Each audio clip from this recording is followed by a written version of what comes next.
আজি আমাৰ চাপৰা এটা আঞ্চলিক শ্ৰী শ্ৰী চৰক পূজা আমি পাতিবলৈ ওলাইছোঁ। আমাৰ চৰক পূজা স্থাপিত হৈছিল 1951 চনত। এতিয়ালৈকে আমাৰ 73 বছৰ ৰানিং হৈ গ'ল।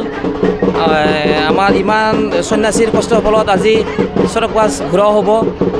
এইবাবে সমূহ ৰাইজৰ সহযোগিতা কামনা কৰিলোঁ। লগতে ৰঙালী বিহুৰ সমূহ ৰাইজক ৰঙালী বিহুৰ শুভেচ্ছা জানিলোঁ।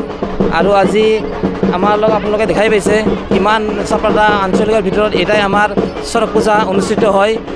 ইয়াত হাজাৰ হাজাৰ মানুহ অনুষ্ঠিত হয়। এইখিনিয়ে ৰাইজক এইখিনিয়ে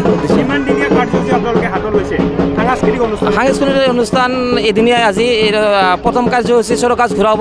ছেকেণ্ড কাৰ্যসূচী আমাৰ নৃত্য প্ৰতিযোগিতা। আমাৰ নৃত্য প্ৰতিযোগিতা আমি লোকালতে চাপৰা জিপি আৰু পোপৰাগাঁও জিপি মিলি আমি নৃত্য প্ৰতিযোগিতাৰ অনুষ্ঠান কৰিম।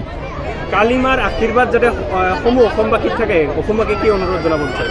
আমাৰ এইটো চৰক গাছ আমাৰ ভোলেনাথ বাবা যেনে আমাৰ অসমবাসীক সুৰক্ষা সকলোকে যেনে ভাল ৰাখে, ইয়াৰে কৈ মই চাপৰা আঞ্চলিক চৰক পূজা সমিতিৰ পৰা এইখিনিয়ে ক'লোঁ। ধন্যবাদ। আপুনি কি ক'ব, চৰক পূজা কি নিয়ম মতে কৰা হয়?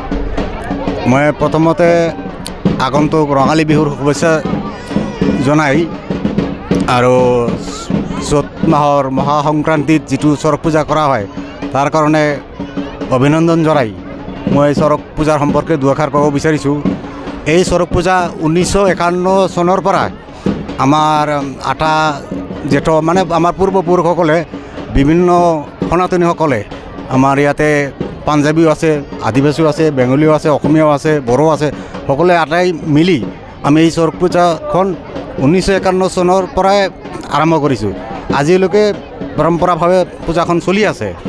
আৰু এই পূজাৰ এটা আমি যিখিনি পাইছোঁ বহুত মাহাত্য আছে, কিন্তু আমাৰ সিমান এইটো নলেজত মানে আমাৰ হেৰি নাই,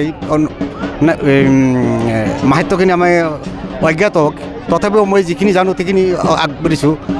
এই চৰক পূজা আমি প্ৰথমতে চ'ত মাহৰ 15 দিন যোৱাৰ পিছত 16 দিন যোৱাৰ পিছতে আমি এটা সাধাৰণ মিটিং পতা হয়। পূজাটো কেনেকৈ কৰা হ'ব নহ'ব সেই মিটিংটো ৰাইজক মাতি তাৰপিছতে সমিতি গঠন কৰা হয়। সমিতি গঠন কৰি তাৰপিছতে সেই সমিতিৰ সিদ্ধান্তৰ মৰ্মে কোনদিনা আমাৰ যিটো মেইন আমাৰ নীল পূজা বুলি কয়, যিটো গাছ কয় পাত বুলি কয়, শিৱ ঠাকুৰৰ যিটো বিগ্ৰহ সেইটো আমি কেতিয়া গাও ধুৱাম সেইটো এটা সিদ্ধান্ত লৈ আমি গাও ধোৱা সিদ্ধান্ত লওঁ। আৰু কিমান দিন এই চৰক পূজাখন এই যে গাও ধোৱা হ'ল, গাও ধুই প্ৰত্যেক দিনে প্ৰত্যেকৰ ঘৰে ঘৰে যাই মানে এসাঁজ দুসাঁজ খাব দিয়ে। আৰু যি ৰাইজে মাতে তেতিয়া তেওঁলোকৰ ঘৰতে ৰাতি থাকিবলৈকে দিয়ে। এনেকৈ আমাৰ বাকী দিনবোৰ অতিবাহিত হৈ যোৱাৰ পিছতে চ'ত মাহৰ লাষ্টৰ দিন অৰ্থাৎ 30 তাৰিখত চৰক পূজা গাছখন ঘূৰোৱা হয়। আৰু এই গাছখন ঘূৰাওঁতে আমি বিভিন্ন অংগী ভংগী কৰা হয়, যিবিলাক বেদা-বেদিনী বুলি কয়, পিঠত হেৰি আৰু গালত কিবা কিবি বস্তুটো নানান ভংগীমাৰ অনুষ্ঠান কৰি পূজাখন কৰা হয়। ইয়াৰ মাজতে আমি অন্যান্য বছৰত সাংস্কৃতিক সন্ধিয়া 2দিনীয়া 3দিনীয়া কৰিছিলোঁ, কিন্তু এইবেলি আমাৰ পথাৰখন মাটি কটা হৈছে। কটাৰ কাৰণে যিটো প্ৰাকৃতিক হেৰি তাৰ কাৰণে মাটিটো আমাৰ বহি যোৱা নাই, তাৰ কাৰণে আমি একদিনৰ কাৰণে কাৰ্যসূচীটো ৰাখিছোঁ। বাছ মোৰ ক'বলগীয়া এইখিনিয়ে। কিমান চনৰ পৰা আপোনালোকে চাপৰাঘাটত চৰক পূজা পাতি? 1951 চন 1951